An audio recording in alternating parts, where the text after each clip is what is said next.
Ayan. Ang dami kong nakikita sa Facebook na yung nagpapahanap sa lugar na iniiwanan yung mga pera. Testingin natin dito kung ito, 1,000.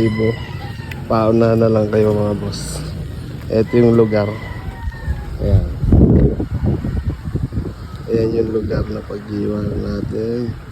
Tingnan nyo kung saan to. Paunahan na lang kayo mga boss. Ayan ha. Ayan. Dito sa sulok na to. Ayan. Lalagyan natin dito. O ayan na. Nandyan. Ayan sa sulok na. Ayan. Isa pa. Ayan. Ayan. Ayan. Nandyan ha. Paunahan na lang kayo.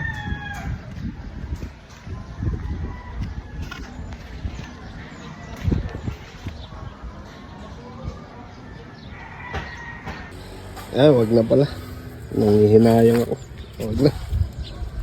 Sa susunod na lang. Bili ko na lang ito ng ulam.